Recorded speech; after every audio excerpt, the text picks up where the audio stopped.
Hello everyone, welcome back to my YouTube channel where we talk all about farming, specifically livestock farming in Zimbabwe. Today we are talking about the top livestock enterprises that are likely to boom in Zimbabwe in 2026 and the reasons why there is potential for growth in these enterprises.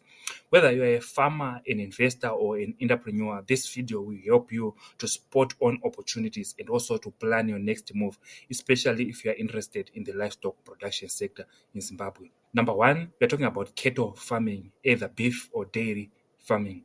Cattle farming in Zimbabwe is always one of the best and also has been the central to rural livelihoods. But in 2026, both beef and dairy are poised for significant growth, and we believe this growth is mainly driven by a strong demand for beef within the local markets.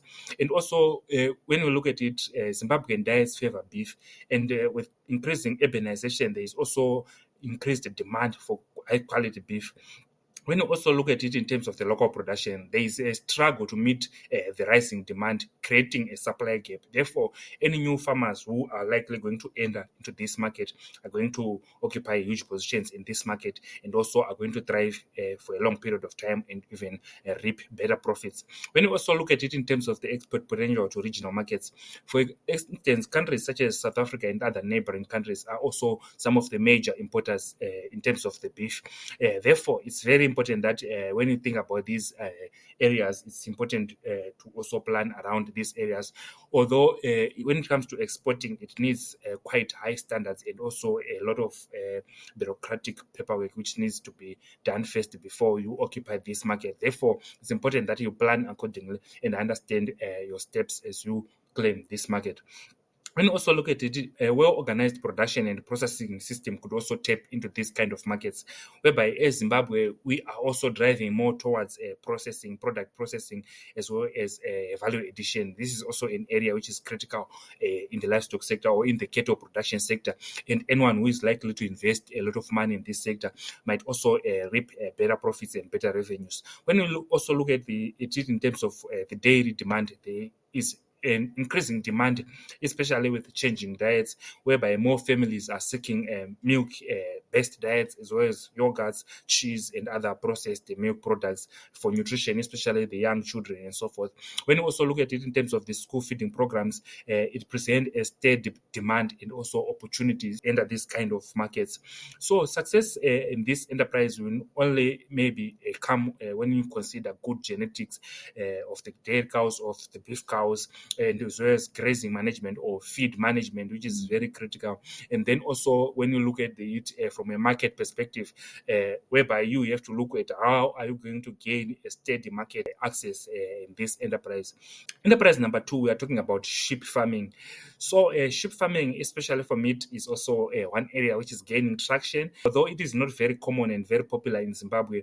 Nowadays, it is a developing enterprise. Zimbabwe has ideal conditions in terms of the climate for different breeds of sheep. The idea or the benefits of sheep enterprise is that it has fast reproduction and also a low input cost in terms of the labor cost, as well as even in terms of the inputs you have to put into this business. Sheep grow quickly over a few months and also require even less feed when compared to cattle, for instance. And this makes them attractive, especially for small scale as well as other emerging farmers, because the investment in terms of the energy or in the investment in terms of the effort you put is quite low in comparison with the cattle. There's also an untapped potential market for quality wool, for instance, at the domestic and also even at the export levels. It's something which has been explored in Zimbabwe and presents lots of opportunities. So if you're starting a small sheep operation, it can also deliver quick results or quick returns and help you to scale into larger livestock enterprises, which require more. Then enterprise number three, we also talk about the goat production. So over the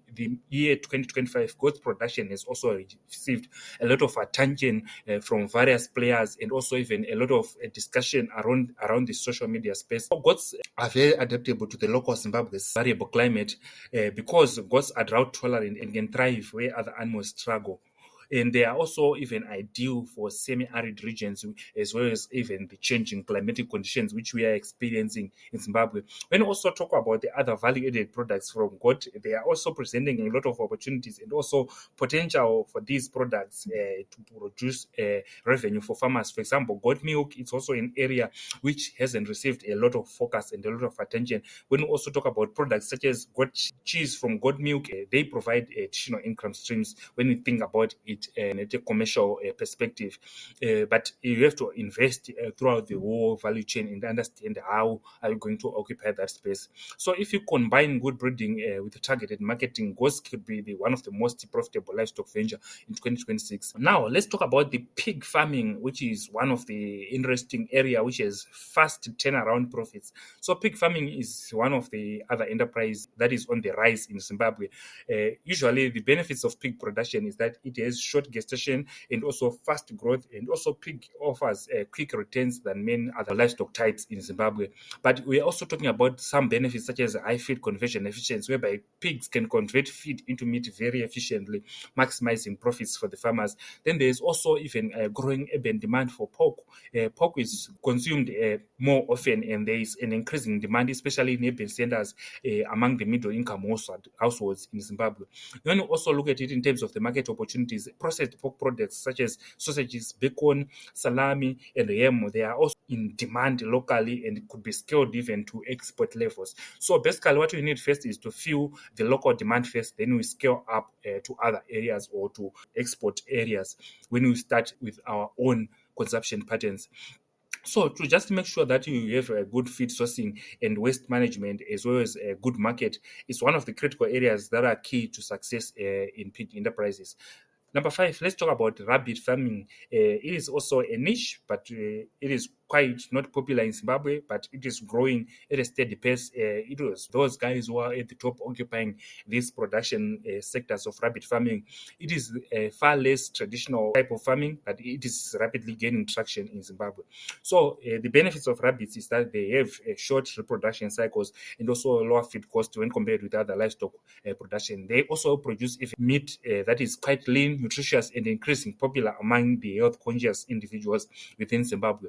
When you also look at it in terms of the investment or entry point, small starter heads can make rabbits ideal for the youth and this even for the women farmers and beginning entrepreneurs who are usually constrained with capital and so forth. So now with strong marketing and product diversification like rabbit meat and others such as breeding stock, this niche market could also grow very fast in 2026.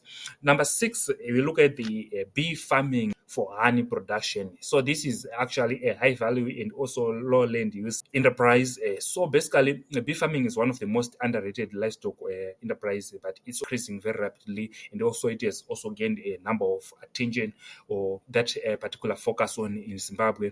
It has also been financed by several entrepreneurs as well as several organizations that are also interested in this kind of farming. So when you look at it in terms of local consumption is quite strong, and also even there's an opportunity for export markets for honey where they can pay premium prices for high quality honey which can come from Zimbabwe.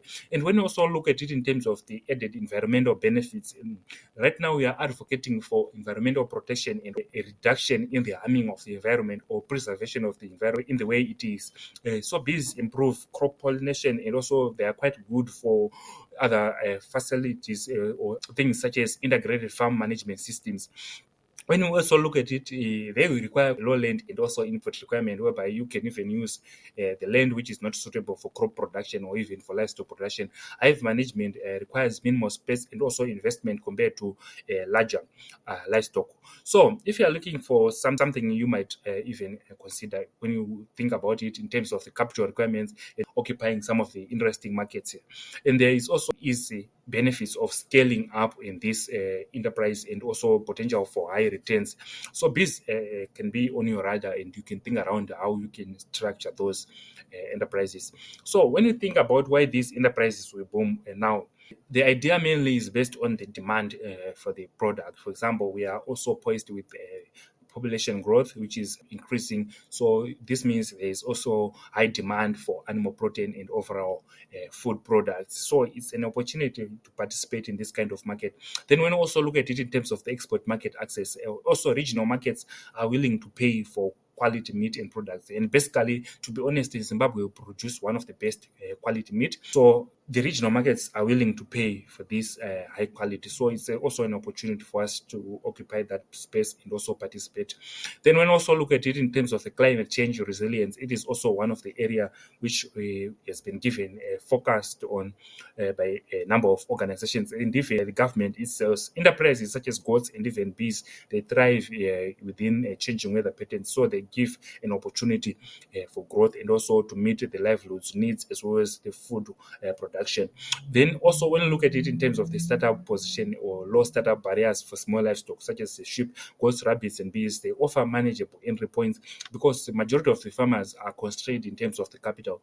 Therefore, they need only a few or little capital to enter into these enterprises. Then when we also look at it in terms of increasing the value added opportunities, processing also presents a lot of opportunities for processed goods or products such as cheese, honey products, sausages. They create more profit for the farmer and more opportunities even for employment and also for growth of these farmers. So the best thing is, before we wrap up, for you to be successful in 2026, you need to choose the right enterprise for your land and also for your climate so that you can thrive without operating against your climate conditions. Then also invest in good breeding stock. Breeding stock is the key to your success as a farmer. Then also understand your market, because many farmers fail because they do not understand their marketing conditions. Understand the local market as well as the export market where you can also participate, and also identify the key area which you have to participate. Then also adopt a good animal health and feed strategies. This is also your report card towards success. This is also the way to success. Then think beyond raw products. How are you going to add value? How are you going to process? How are you going to capture more value from these produced farm products? So thank you for watching. If you find this helpful, please hit like, subscribe, and also share with other farmers as well as other peoples, entrepreneurs, and other groups. Also comment below and tell us which livestock enterprise do you think is going to be most exciting in 2026.